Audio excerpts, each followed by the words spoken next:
All right, guys. Our next guest is one of the world's most recognizable bantamweights, a former champion and title contender. He looks like he's next in line to once again fight for the UFC title. He's the California kid, Urijah Faber. Urijah, welcome back to the program. How's it going today? Doing good. How are you guys? Very well, Urijah. So, of course, we have to start by talking about last week's fight between TJ Dillashaw and Dominick Cruz. After the fight, Twitter blew up and everybody seemed to have a different opinion on who won. Just wondering, how did you score the fight and who did you think won that one? You know, I thought it was a very close fight, but I did have Dominick Cruz winning.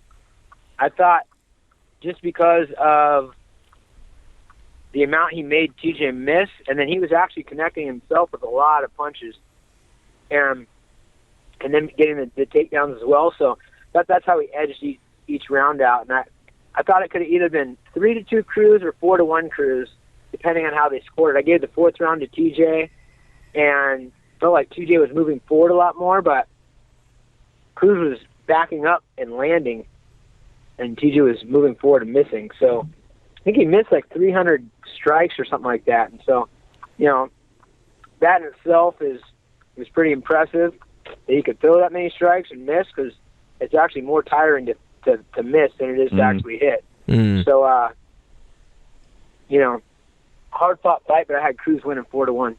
What did you think of the way Cruz looked upon his return? Were you surprised considering the time he spent away from the cage? Because that was the biggest question. How's he going to look? What did you think? Were you surprised at all? No, I mean, we saw him fight. It hasn't been that long since he fought. I mean, he's only fought once in 4 years, but it wasn't that long since he fought, and he looked really good in his last return. I mean, you're either training and getting better when you're out, or you're doing nothing, and it's obviously he's been training. So I'm not a big believer in the ring rust either. I mean, I believe in mental rust, meaning you don't want it anymore, but it was obvious that he did. Mental rust, that's a good term. I'm going to put that in the book. Now, TJ Dillashaw mentioned that he felt like Joe Rogan's commentary was biased towards Cruz in the fight, saying that he picked Cruz before the fight. Obviously, all you guys are pretty close to Joe Rogan. What did you think of those comments? You know what? I haven't watched the commentary. I watched the fight again when I got home, but I always watch it in mute because I like to see – I just don't like to be swayed by conversation. So I like to see who was winning. And I'll go back and watch it with the commentary, but especially later at night, I can't watch fights and have the full stimulation. So it was late enough at night where I could just watch the fight without all the action of the commentary and the sounds, and et cetera, et cetera. So I'll watch it again and see, because I've felt that way before. I mean, I've always kept it as a private conversation or said something to Joe Rogan myself. But I know that Joe Rogan likes TJ a lot. You know, from what I understand, they've been pretty close. They've worked on stuff together with On It, and I know that Rogan's always been a big fan of TJ. So I would be shocked to see if it was really biased. I mean, the truth is, TJ missed a lot. You know, so I could see maybe him pointing that out, but I'll have to watch it to have a real opinion. It's interesting that you mentioned that you watch it with the sound off. And we get a lot of people, by the way, saying, look, I watched the fight with the sound off. And nothing against Joe Rogan or Mike Goldberg, because they do a great job, but everybody's human. And sometimes, it does seem like in certain fights they may be a bit biased. Do you think that's a bit of an issue sometimes in a fight? Like you mentioned, you privately said a few things to Joe Rogan, but sort of commentary pushing the viewers to think a fight sort of turned out in a certain way that it hasn't? I've seen that a bunch. I don't know if it's intentional or it's just, someone having an opinion. And, I mean, that's their job, is to talk about what they're seeing in a fight. So if they're seeing that, you can't really hold it against them. I don't necessarily think it's anything, like, planned out or deliberate, but it's one person's opinion a lot of times. So it can be frustrating as a fighter that really knows what's going on in there. I've seen, like, I remember when I fought Jorge Riviera, Francisco. Just being Francisco Rivera, I landed more strikes and won the round on all judges' scorecards. And the commentary was just like making a huge deal about a leg kick that didn't hurt at all, and I feel like I got hit maybe twice in the whole round, and the way the commentary was going, it was getting me frustrated. But they got to make storylines, they got to make it interesting, they got to talk about what they're seeing in there. So it is what it is. It can be frustrating. I feel TJ if it was true. I mean, it's like kicking a horse while it's down, kind of. Mm-hmm. You mentioned before to us how awkward the whole situation was with you potentially fighting TJ, and even though it would have been a big fight, you didn't exactly love the idea. Are you somewhat happy that you don't have to deal with fighting your former training partner and friend in TJ now?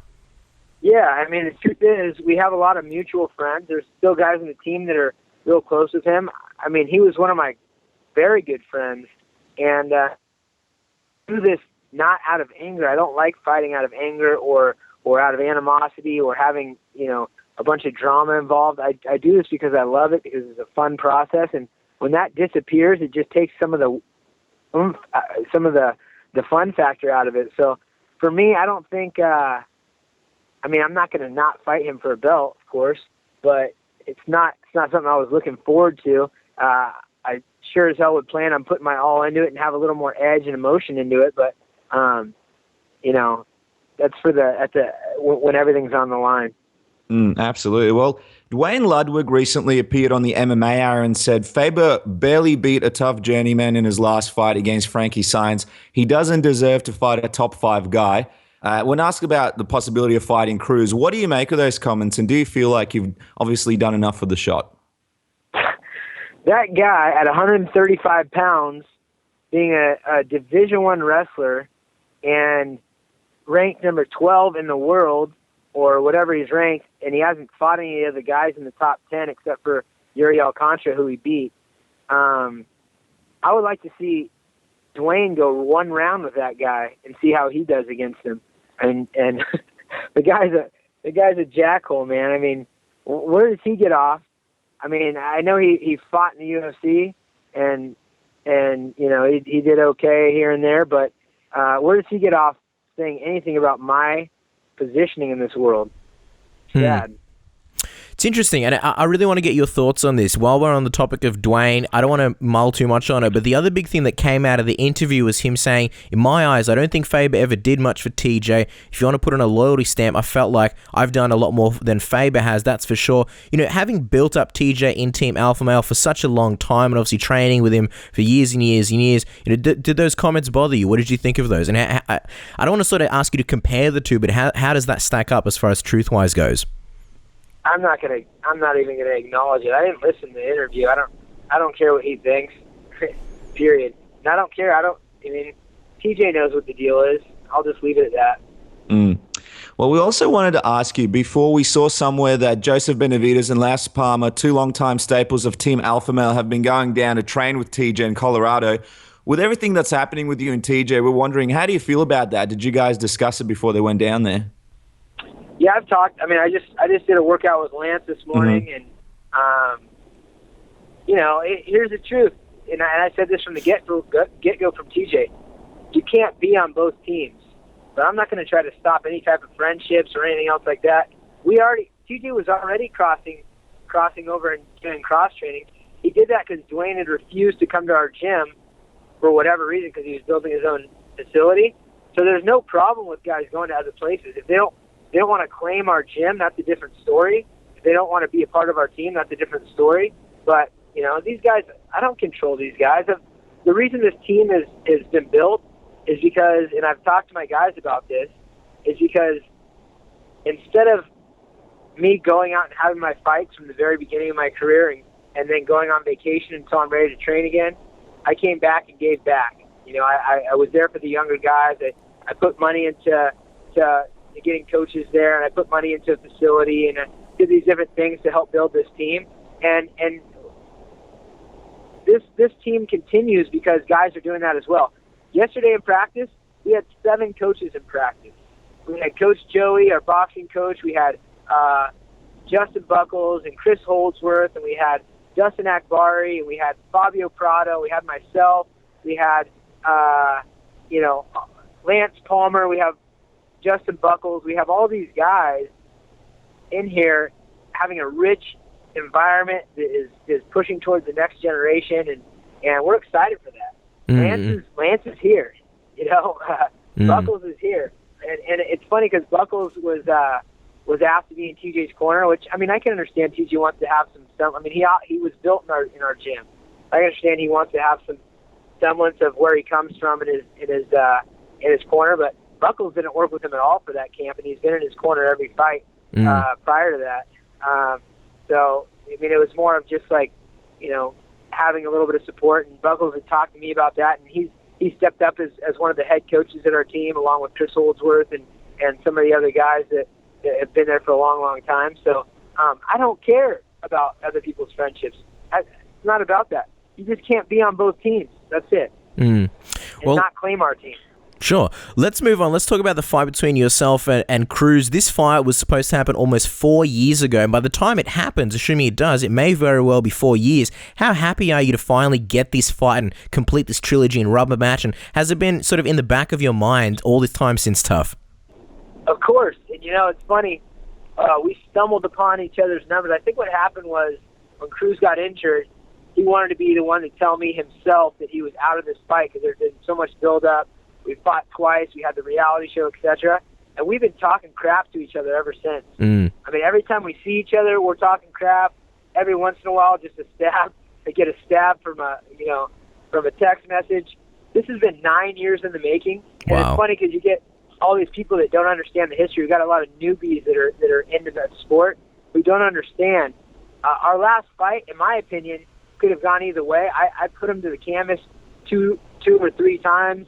Rocked him a couple times. I did not have trouble catching him or tracking him down. Some short-lived takedowns was maybe the difference, maybe a little bit more in the punch stats, but our last fight was very, very close, and I feel like I could have won. The fight before that was 9 years ago, and it was a submission finish. So we have this history, and I haven't been this motivated in a long time. I haven't had a rival in the sport other than Cruz my entire career. So it just makes sense for me. What did you think when you saw Dominick's foot was bugging him at the end of the fight and afterwards? Because there was, for a moment there, everybody's eyes widened like, oh no, not again. You know, Cruz might be injured. What did you think when you saw the fact that he had a bit of a foot injury? Yeah, I was a little nervous, but I think he got cleared, right? So we're all good. Well, when do you think the two of you will fight? What kind of turnaround are you looking for? And, you know, do you think it might take a while, you know, with Dominick possibly needing to heal his foot? Yeah, it'd probably take a while. I actually have a little rib injury myself and need to work on a couple things myself. So I'm not too worried about, you know, how long we're going to wait. I've been waiting a long time. You know what I mean? So it's not like a little wait's going to bother me. And at this point in my career, I want those fights, you know, the ones that matter. I want to fight for the title. I want to fight a rival, a person we have a storyline with, someone that I know I can beat. Well, for those newbies that have just come into the sport, you know, some people are saying because you lost to Barao twice and TJ beat Barao twice and he couldn't beat Cruz, the odds might be stacked against you. Do you feel like you're being counted out at all by some of these new fans going into this fight with Cruz? It doesn't matter. People don't understand what kind of warriors they're dealing with. I've been 13 years on an MMA path, 24 years as an athlete in the wrestling world, and almost 28 years as an athlete at high level between football and hockey, etc. This is one of the top warriors on the planet, and internet warriors and real warriors don't see eye to eye. So if there's any doubters in there, they just don't understand. This is a game of anybody's day. They could also say, I beat Asunto beat TJ. You know what I mean? The other thing is I took a fight with Barao because Cruz got injured on 2 weeks' notice and had a torn hamstring, and they got stopped early. So I mean, there's a story to every single battle, and I'm one of the top fighters in the world. I've been setting records. I think I have the most submissions in the history of the WC Pride and UFC together. This is something I've dedicated my life to, and it's going to come to fruition when I get that belt. You talked about the story. There is a huge story. Like you mentioned, 9 years, 4 years almost since the last time you fought. You fought really tough guys in your last fights, like you mentioned, Francisco Rivera, Frankie Saenz, but not really guys with big names. How do you feel about finally having a big name opponent again and, you know, potentially being in that main event? Well, let's think about, and then I'll ask you, in the 135-pound division, minus Dominick Cruz and myself, who are the big names?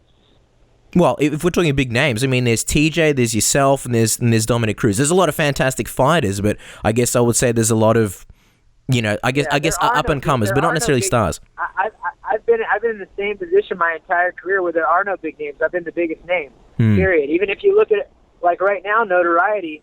There's some great fighters out there, but as far as what the average person at home knows, there aren't any big names. There's a couple people that people know, and there's me. That's it. So it's not something new. The other thing to think about is I don't know how many.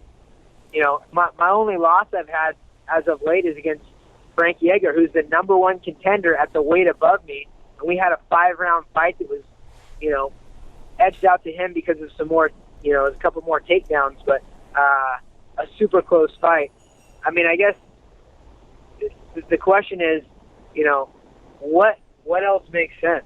Right. I mean, not too much else. And Urijah, we know we have to let you go in just a moment. Before we do, just something a bit fun. Obviously, another matchup that did make sense not too long ago, something that you wanted. Obviously, your opposing coach on the Ultimate Fighter, Conor McGregor, he's now saying that he wants to move up to welterweight and fight for the belt. I just want to also get your take and your initial reaction. What do you think about that? And do you think he stands a chance against, a guy like Robbie Lawler?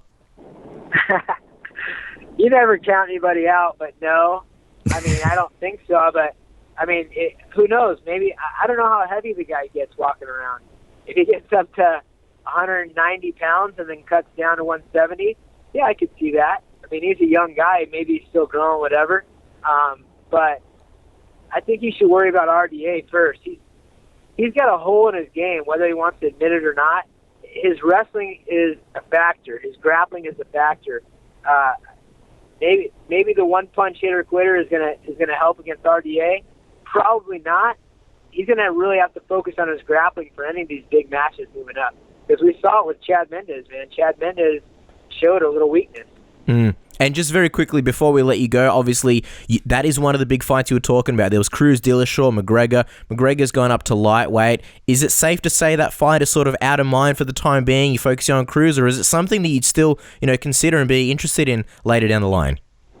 The biggest thing for me is getting the belt at 135. In my opinion, both TJ and Cruz did not look as physically impressive as they have in the last fights. If you look at their body structure, everything else, TJ looks smaller, Cruz looks flabbier. I'll tell you right now, I'm going to look the same. I've looked the same my whole life. And I think you're going to see the best me, and I don't know if it's going to be the best them. Well, there you guys go. The California Kid, they call him that for a reason. Make sure to follow Urijah on Twitter at Urijah Faber. Urijah, always a pleasure having you on the program. Thanks for coming back onto Submission Radio. You got it.